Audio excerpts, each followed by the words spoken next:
Bharti Yadav UP के दबंग और बाहुबली नेता डीपी यादव की बेटी थी। 1998 में भारती यादव गाजियाबाद के इंस्टीट्यूट ऑफ मैनेजमेंट टेक्नोलॉजी यानी आईएमटी में एमबीए करने चली गई और वहीं पर उसकी मुलाकात नीतीश कटारा से हुई। 25 वर्षीय नीतीश कटारा बेहद ही हंसमुख और मजाकिया होने के साथ साथ एक जिम्मेदार लड़का था। नीतीश के पिता एक रिटायर्ड आईएएस ऑफिसर थे और उसकी मां नीलम कटारा भी गवर्नमेंट स्कूल में एजुकेशन ऑफिसर थी। नीतीश का एक छोटा भाई भी था, नितिन कटारा। भारती यादव नीतीश कटारा की क्लासमेट थी। गाजियाबाद आईएमटी में ही उन दोनों की दोस्ती हो गई, लेकिन फिर धीरे धीरे वह दोनों एक दूसरे से प्यार करने लगे। नीतीश भारती के फैमिली बैकग्राउंड से बहुत अच्छी तरह से वाकिफ था, लेकिन वह यह बात भी जानता था कि भारती अपने परिवार वालों से हटकर एक बिल्कुल ही अलग, विनम्र और हंसमुख लड़की है। उन दिनों नीतीश के पिता बहुत बीमार चल रहे थे और इसीलिए साल 2000 में एमबीए की पढ़ाई पूरी कर लेने के बाद नीतीश ने दिल्ली में ही एक कंपनी में नौकरी कर ली और उधर भारतीय यादव अपनी पढ़ाई के बाद अपने घर चली गई। यानी अब भारती और नीतीश का मिलना जुलना तो बहुत कम हो गया था, लेकिन उन दोनों के बीच बढ़ती इन दूरियों से उन दोनों को एक दूसरे के और भी ज़्यादा करीब ला दिया और अब वह जान गए थे कि वह दोनों एक दूसरे के बिना नहीं रह सकते। और फिर साल 2000 में उनका प्यार परवान चढ़ने लगा तो उन दोनों के बीच चिट्ठियों और फोन पर बातचीत का सिलसिला बढ़ने लगा। भारती यादव नीतीश के घर पर कार्ड्स और महंगे महंगे फूलों के गुलदस्ते भेजती थी। शुरू शुरू में तो उन गुलदस्तों का साइज छोटा हुआ करता था, लेकिन उनका प्यार गहरा होने के साथ उन गुलदस्तों का साइज भी बढ़ने लगा। और फिर एक दिन नीतीश कटारा ने अपनी मां नीलम कटारा से कहा कि मां, मैं अभी शादी करना तो नहीं चाहता था, लेकिन भारती के पिता उसके लिए लड़का ढूंढ रहे हैं और मैं चाहता हूं कि भारती हमारे ही घर में आए, क्योंकि नीतीश की मां भारती यादव से पहले से ही कई बार मिल चुकी थी और नीतीश की मां नीलम कटारा को भी भारती के लिए कोई कमी नहीं दिखती थी, क्योंकि भारती में ना तो अमीर घर के होने का घमंड था और ना ही कोई दिखावा था, बल्कि उसके अंदर शालीनता दिखाई देती थी। यानी उसका स्वभाव अपने परिवार से बिल्कुल अलग था।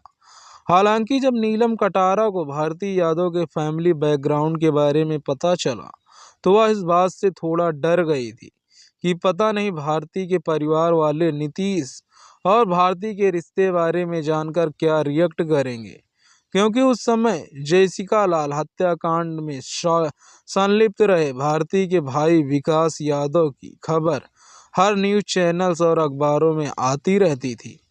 और वही भारती के पिता डीपी यादव भी उत्तर प्रदेश में एक बाहुबली और दबंग नेता थे। डीपी यादव की उत्तर प्रदेश में टूटी तूती बोलती थी। 4 बार विधायक, 2 बार सांसद और 2 बार उत्तर प्रदेश सरकार के पूर्व कैबिनेट मंत्री रह चुके बाहुबली नेता डीपी यादव, जिनके अच्छे अच्छे दबंग नेता भी कांपते थे। ऐसे बैकग्राउंड से आने वाले इंसान से और उसके परिवार से तो किसी भी व्यक्ति का डरना लाजमी था। और अगर उन दोनों के परिवारों को देखें तो कहाँ भारती यादव का परिवार और कहाँ नीतीश कटारा का सीधा साधा सा परिवार। खैर, नीतीश की मां नीलम कटारा ने एक दिन अपने बेटे से कहा कि नीतीश, तुम्हें भारतीय जितने महंगे फूलों के गुलदस्ते भेजती है, अगर तुम भी उसे वैसे ही गुलदस्ते भेजने लगे तो तुम्हारी पूरी सैलरी उन गुलदस्तों में ही चली जाएगी। और फिर भारती जिस फैमिली बैकग्राउंड से आती है, हमें तो यह भी नहीं पता कि वह हमारे परिवार में घुल मिल पाएगी या नहीं। इस पर नीतीश ने अपनी मां को समझाते हुए कहा था कि मां, भारती वैसी बिल्कुल भी नहीं है, बल्कि उसे तो हमारा परिवार बहुत अच्छा लगता है। नीतीश ने अपने मां से कहा कि वह उतने अमीर भले ही ना हो, लेकिन हम उस एक साथ तो। हालांकि भारती के पिता तो आज तक उसे और उसके भाइयों को कभी एक साथ बाहर नहीं घूमने तक नहीं ले गए, और भारती को एक छोटी छोटी खुशियां कभी नहीं मिली जो हमारे परिवार में हमें मिलती हैं। अपने बेटी की बात सुनकर मां नीलम कटारा ने कहा कि फिर ठीक है, मैं खुद ही डीपी यादव से भारती और तुम्हारे रिश्ते के बारे में बात करूंगी। लेकिन नीतीश ने अपनी मां को ऐसा करने से मना कर दिया। नीतीश ने अपनी मां को बताया कि भारती के परिवार वाले भारती की शादी कभी भी गैर बिरादरी में नहीं होने देंगे, इसीलिए भारती खुद अपने पिता से हम दोनों के बारे में बात करेगी। वह बस अपने भाइयों के कभी जाने का इंतजार कर रही है। उसे डर तो है केवल अपने भाइयों का। हालांकि उसके भाई यह बात कभी नहीं मानेंगे कि भारती की शादी मेरे साथ हो। लेकिन इधर भारती के भाइयों को नीतीश कटारा और भारती के रिश्तों की भनक लग चुकी थी, और वह यह नहीं चाहते थे कि उन दोनों का रिश्ता आगे बढ़े। और इसी के चलते नीतीश कटारा को भारती के परिवार वालों की तरफ से कई बार धमकियां भी मिली थी, लेकिन नीतीश फिर भी पीछे नहीं हटता। भारती अपने पिता डीपी यादव से अपने और नीतीश के बारे में बात करने का मौका ढूंढती रही। हालांकि वह मौका उसे कभी नहीं मिल सका, और फिर 16 फरवरी साल 2000 में भारती यादव और नीतीश कटारा दोनों अपने कॉमन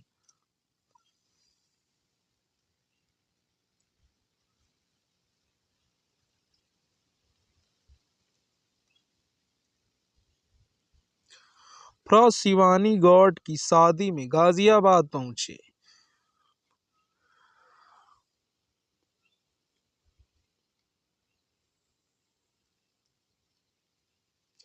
फ्रेंड शिवानी गौड़ की शादी में गाजियाबाद पहुंचे। उस शादी में भारती की मां, भाई विकास यादव, बहन भावना यादव और भारती का कजिन विशाल यादव भी मौजूद था। विशाल यादव डीपी यादव की बहन का लड़का था, और वही नीतीश कटारा अपने एक दोस्त भरत दिवाकर के साथ टैक्सी से शादी में पहुंचा था। और फिर विकास और विशाल ने शादी में अपनी बहन भारती को नीतीश के साथ डांस करते, फोटो खिंचवाते और साथ में हंसते मुस्कुराते बातें करते देखा, तो वह दोनों अंदर ही अंदर कुड़ने लगे थे। और अब विकास यादव को नीतीश कटारा उसके परिवार की प्रतिष्ठा पर लगे दाग की तरह लगने लगा था। और फिर उसी रात विकास और विशाल ने यह मन बना लिया कि आज इस दाग को हमेशा के लिए धो डालना है, चाहे इसके लिए उन्हें कुछ भी कीमत क्यों न चुकानी पड़े। इसके बाद विकास और विशाल अपने दोस्तों के साथ शराब पीने चले गए, और इधर नीतीश अपने दोस्त भरत दिवाकर के साथ खाना खाने लगा। लेकिन तभी अचानक भारती का कजिन विशाल यादव खाना खा रहे नीतीश कटारा के पास नशे की हालत में पहुंचा, और नीतीश ने उसका नाम पता पूछने लगा। नीतीश ने विशाल को नशे में धुत देखकर भरत दिवाकर से इशारे में कहा कि मैं जल्दी ही इससे छुटकारा पाकर वापस खाना खाने आता हूँ। इसके बाद नीतीश विशाल के साथ चला गया, और फिर वहां से विकास और विशाल ने नीतीश को अपने साथ टाटा सफारी में बैठा लिया। उस टाटा सफारी में विकास यादव, विशाल यादव और नीतीश कटारा के अलावा एक और व्यक्ति मौजूद था। उसका नाम था सुखदेव पहलवान। दरअसल सुखदेव पहलवान किराए का हत्यारा था, और उसे विकास यादव ने खास तौर पर नीतीश कटारा को मारकर उसकी लाश को ठिकाने लगाने के लिए बुलाया था। इसके बाद वह तीनों नीतीश कटारा को शादी वाली जगह से करीब 80 किलोमीटर दूर बुलंदशहर की खुर्जा जगह पर ले गए। वहां पहुंचकर उन्होंने नीतीश कटारा को कार से नीचे उतारा, और हाईवे से थोड़ा हटकर एक सुनसान जगह पर पुल के नीचे ले गए। उसके बाद उन तीनों ने मिलकर नीतीश कटारा को बड़ी ही बेरहमी से पीटना शुरू कर दिया। नीतीश कटारा को बुरी तरह से पीटने के बाद भी उन तीनों का गुस्सा शांत नहीं हुआ। भारती का भाई विकास यादव तो जैसे गुस्से से पागल ही हो गया था। उसका गुस्सा तो भड़कता ही गया। फिर वह गाड़ी से एक हथौड़ा निकाल लाया, और उस हथौड़े से नीतीश कटारा को मारने लगा। और जल्दी ही विकास यादव ने विशाल यादव और सुखदेव पहलवान के साथ मिलकर अपने परिवार की प्रतिष्ठा पर लगे दाग को मासूम नीतीश कटारा के खून से धो दिया। इसके बाद उन्होंने अपनी कार में से पेट्रोल निकाला और उस पेट्रोल को नीतीश कटारा के ऊपर छिड़क कर आग लगा दी। विशाल यादव और सुखदेव पहलवान इस घटना को अंजाम देने के बाद फरार हो गए। इधर गाजियाबाद शादी में नीतीश के दोस्त नीतीश को ढूंढने लगे, क्योंकि नीतीश करीब 11-12 बजे के आसपास खाना छोड़कर विशाल यादव के साथ कुछ बात करने निकला था और उसे गए 2 घंटे बीत गए थे, लेकिन वह अब तक लौटा नहीं था। नीतीश के दोस्तों को उसकी फिक्र हुई तो उन्होंने नीतीश को बहुत ढूंढा, लेकिन वह उन्हें नहीं मिला। इसके बाद रात के करीब 3 बजे भरत दिवाकर नीतीश कटारा के घर पहुंचा और उसने नीतीश की मां नीलम कटारा को बताया कि शादी के खाने की थाली छोड़कर नीतीश किसी लड़के के साथ चला गया था। फिर उसके बाद नीतीश किसी को भी नहीं मिला। नीलम कटारा यह बात सुनकर बहुत घबरा गई और उन्होंने तुरंत भारती यादव को फोन किया, लेकिन भारती ने उन्हें बताया कि वह खुद भी कई घंटों से नीतीश को ढूंढ रही है। भारती ने नीलम कटारा से कहा कि उसे कुछ गड़बड़ लग रहा है, क्योंकि शायद नीतीश उसके भाई विकास और विशाल के साथ जाते हुए देखा गया था। भारती ने नीतीश की मां नीलम कटारा को अपने पिता डीपी यादव का फोन नंबर दिया और कहा कि आप एक बार पापा से बात करो। नीलम कटारा ने तुरंत डीपी यादव को फोन किया, लेकिन डीपी यादव ने फोन नहीं उठाया। भारती ने एक बार फिर से नीलम से कटारा को फोन किया और नीलम कटारा को पुलिस में कंप्लेंट दर्ज कराने को कहा। और जब सुबह होने तक भी नीतीश का कुछ पता नहीं चला तो थक हार कर नीलम कटारा ने गाजियाबाद के कवि नगर थाने में जाकर अपने बेटे के लापता होने का रिपोर्ट लिखवाया। साथ ही उन्होंने पुलिस को यह भी बताया कि मेरा बेटा नीतीश आखिरी बार डीपी यादव के बेटे और भांजे के साथ देखा गया था। इसके बाद 17 फरवरी को एक व्यक्ति को खुर्जा शहर के उस सुनसान पुल के नीचे बहुत ही खराब स्थिति में पड़ी हुई एक लाश दिखाई दी। उसने तुरंत पुलिस को सूचना दी। इसके बाद पुलिस तुरंत खुर्जा शहर पहुंची तो पुलिस के सामने जमीन पर औंधे मुंह पड़ी हुई बुरी तरह से जली एक लाश थी। कबीरनगर पुलिस स्टेशन में नीतीश की गुमशुदगी की रिपोर्ट दर्ज होने के कारण पुलिस ने 20 फरवरी को नीलम कटारा को उस लाश को पहचान करने के लिए बुलाया। इसके बाद नीलम कटारा अपने परिवार के साथ उस लाश की शिनाख्त करने पहुंची। हालांकि उस लाश की हालत ऐसी नहीं थी कि कोई उसे देखकर यह बता पाता कि यह लाश किसकी है, लेकिन नीलम कटारा एक मां थी। उस शव का एक बायां हाथ भी ऐसा था जो जलने से बच गया था और नीलम कटारा उस हाथ को देखते ही पहचान गई थी कि यह उसके बेटे का नीतीश का लाश है। और लाश के पास में एक घड़ी भी मिली थी जो नीतीश कटारा की ही थी। अपनी आंखों के सामने अपने बेटे की लाश को देखकर नीलम कटारा की आंखों के सामने अंधेरा छा गया। उन्हें ऐसा लगने लगा कि उनकी पूरी दुनिया ही खत्म हो चुकी है, लेकिन फिर जल्दी ही उन्होंने खुद को संभाल लिया और उन्होंने मन ही मन यह प्रण लिया था कि वह अपने बेटे को न्याय जरूर दिलाएंगी और नीतीश के हत्यारों को फांसी के फंदे तक ले जाएंगी। वह समझ गई थी अगर वह अभी टूट गई तो वह अपने बेटे को कभी न्याय नहीं दिला पाएगी।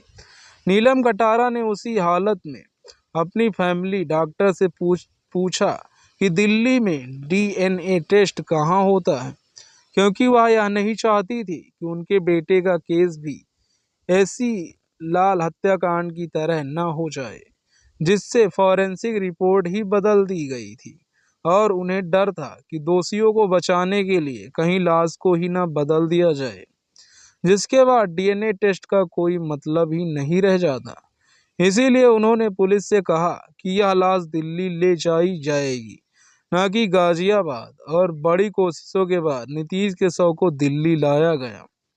इसके बाद उस शव का नीलम कटारा से डीएनए मैच कराया गया और जिससे यह कंफर्म हो गया था कि लाश नीतीश कटारा की ही है, क्योंकि आरोपी यूपी के एक बाहुबली नेता डीपी यादव के घर के थे।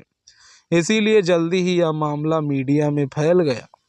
इधर पुलिस के ऊपर बहुत दबाव था, क्योंकि एक आरोपी विकास यादव का एक बाहुबली नेता डीपी यादव का बेटा था, तो वहीं दूसरा आरोपी विशाल यादव उसका भांजा था।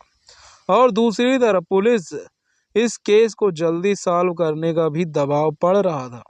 एक तो मीडिया का प्रेशर था और दूसरा नीलम कटारा के परिवार के अधिकतर लोग अधिकारी रैंक के थे, तो उनका दबाव भी पुलिस के ऊपर बढ़ रहा था। शादी वाली रात यानी 17 फरवरी की रात को कुछ लोग ऐसे भी थे जिन्होंने नीतीश कटारा को विकास यादव, विशाल यादव और एक तीसरे व्यक्ति के साथ टाटा सफारी में बैठकर जाते हुए देखा था। पुलिस ने उन लोगों के बनाए बयान लिए और फिर पुलिस विकास यादव और विशाल यादव और उसके तीसरे व्यक्ति जो कि सुखदेव पहलवान था उसकी खोजबीन में लग गई। और फिर 11 मार्च 2002 को पुलिस ने नीतीश कटारा हत्याकांड के में इस्तेमाल की गई कार को बरामद कर लिया। इसके बाद 23 अप्रैल 2002 को पुलिस ने मध्य प्रदेश के डबरा रेलवे स्टेशन से विकास और विशाल को भी अरेस्ट कर लिया। और तो और विकास और विशाल ने 25 फरवरी को पुलिस के सामने अपने जुर्म को भी स्वीकार कर लिया था और उन दोनों के इकबाल जुर्म को रिकॉर्ड भी किया गया। हालांकि कोर्ट में विकास यादव और विशाल यादव अपने बयान से पलट गए थे और एक न्यूज़ चैनल तो उस रिकॉर्डिंग को पाने में कामयाब भी हो गया था और उसने उस रिकॉर्डिंग को चलाया भी था। लेकिन कहा जाता है कि किसी प्रेशर की वजह से वह रिकॉर्डिंग फिर किसी चैनल पर दोबारा नहीं चलाई गई। यहाँ तक कि 23 अप्रैल 2002 को विकास यादव और विशाल यादव ने जिस पुलिस इंस्पेक्टर अशोक भदौड़िया के सामने यह स्वीकार किया था कि नीतीश की हत्या उन्होंने ही की है, वह इंस्पेक्टर भी कोर्ट में अपने बयान से पलट गए थे। जबकि शुरुआत में उन्होंने भी कहा था कि कत्ल विकास और विशाल ने ही किया था। या तो छोड़िए, इंस्पेक्टर अशोक भदौड़िया ने उस कांस्टेबल बृजमोहन मिश्रा का बयान भी जज के सामने पेश नहीं किया, जो विकास और विशाल के कन्फेक्शन के चश्मदीद गवाह थे। क्योंकि यह मामला गाजियाबाद कोर्ट में चल रहा था, इसीलिए डीपी यादव पैसे और पावर से अपने बेटे और भांजे को बचाने में लगे थे। उधर नीलम कटारा को विकास और विशाल यादव के खिलाफ केस लड़ने के लिए कोई वकील ही नहीं मिल रहा था, और अगर मिल भी जाता तो डीपी यादव उन्हें खरीद ले रहे थे। और यह पैसों और राजनीति रसूख की ही देन थी, जो नीलम कटारा के वकील ने इस केस को सबसे अहम गवाह भारती यादव को जानबूझकर गवाहों की लिस्ट से बाहर कर दिया था। वहीं साल 2004 तक विकास यादव को छोटी छोटी बातों पर करीब 66 बार बेल मिली और नीलम कटारा यह अच्छे से जान चुकी थी, अगर इस केस को जल्दी ही यूपी से बाहर ट्रांसफर नहीं कराया गया तो उनके बच्चे को न्याय मिल पाना असंभव हो जाएगा। इसीलिए उन्होंने इस केस को यूपी से दिल्ली ट्रांसफर कराने के लिए सुप्रीम कोर्ट में एक याचिका दायर कर दी। और फिर 23 अगस्त 2002 को सुप्रीम कोर्ट ने नीलम कटारा की बात मानते हुए इस केस को यूपी से दिल्ली ट्रांसफर कर दिया और नीलम कटारा के लिए यह एक बड़ी ही उपलब्धि रही। इसके बाद 23 नवंबर 2002 को कोर्ट ने विकास यादव और विशाल यादव के खिलाफ आरोप तय किए। तीसरा आरोपी सुखदेव पहलवान, जो कि अभी तक पुलिस के गिरफ्त में नहीं आया था, उसके खिलाफ एक अलग मुकदमा शुरू किया गया था। सुखदेव पहलवान को आगे साल 2005 में अरेस्ट किया गया। इधर एक मां ने अपने बेटे को न्याय दिलाने के लिए जमीन आसमान एक कर दिया था, उधर एक बाप अपने बेटे और भांजे को बचाने के लिए हर तरह के हथकंडे अपना रहा था। डीपी यादव ने अपनी बेटी भारती यादव को नीतीश कटारा की लाश मिलने के बाद इंग्लैंड भिजवा दिया था, क्योंकि कोर्ट में भारती यादव की गवाही नीलम कटारा के लिए बहुत ही अहम थी और डीपी यादव बिल्कुल भी नहीं चाहते थे कि ऐसा हो। हालांकि कोर्ट में लगातार भारती यादव की गवाही मांग की जा रही थी। भारती यादव ने इंग्लैंड से नीतीश कटारा के भाई नितिन कटारा को कुछ ईमेल भी भेजे थे, जिनमें उसने अपने पिता डीपी यादव पर नीतीश की हत्या को मंजूरी देने का आरोप लगाया था। लेकिन इन सबके बीच एक ऐसा गवाह भी था जो नीलम कटारा के साथ अंत तक खड़ा रहा। इसके बावजूद भी कि उसको और उसके परिवार को कई बार जान से मारने की कोशिश की गई, उसके परिवार को प्रताड़ित भी किया गया। उस गवाह का नाम था अजय कटारा। अजय कटारा ने उस रात विकास यादव, विशाल यादव और सुखदेव पहलवान के साथ नीतीश को टाटा सफारी में जाते हुए देखा था। उसकी गवाही ने नीतीश को न्याय दिलाने में अहम योगदान दिया। इसके बाद कोर्ट ने 7 अप्रैल 2003 भारती यादव को कोर्ट में पेश होने के लिए पहला समन जारी किया और कोर्ट द्वारा ऐसे कई समन जारी किए गए, कई नोटिस भेजे गए, लेकिन भारती यादव कोर्ट में नहीं आई और इस तरह कटारा परिवार को न्याय दूर दूर तक नजर नहीं आ रहा था। लेकिन फिर भी नीलम कटारा ने हार नहीं मानी, क्योंकि उन्हें जो हारना था वह बहुत पहले ही हार चुकी थी। नीलम कटारा भारती की गवाही के लिए कोर्ट में बार बार अपील करती रही, यह जानते हुए भी कि भारती अपनों का ही पक्ष लेगी। लेकिन इस बार भी नीलम कटारा की, क्योंकि भारती यादव के कोर्ट में पेश न होने पर कोर्ट ने उन्हें भगोड़ा घोषित करने और उनका पासपोर्ट रद्द करने की बात कह दी। और इधर भारती का वीजा भी 30 नवंबर 2006 को समाप्त हो रहा था, जिससे भारतीय के लिए इंग्लैंड में रहना मुश्किल हो जाता। आखिर मजबूरी में भारती के परिवार वालों को उसे इंडिया बुलाना पड़ा। इसके बाद भारती यादव कोर्ट में पेश हुई। 25 अप्रैल 2006 को भारती ने अपनी गवाही दी, लेकिन भारती ने अपनी गवाही में नीतीश कटारा के साथ अपने किसी भी तरह के रोमांटिक रिश्ते से इनकार कर दिया। उसने कहा कि वह दोनों तो केवल करीबी दोस्त थे। भारती ने जब नीतीश के भाई नितिन को भेजे उन ईमेल के बारे में पूछा गया, तो उसने कहा कि मैंने तो नितिन को कोई ईमेल नहीं भेजा और वह ईमेल आईडी भी उसकी नहीं है जिससे नितिन को ईमेल भेजे गए थे।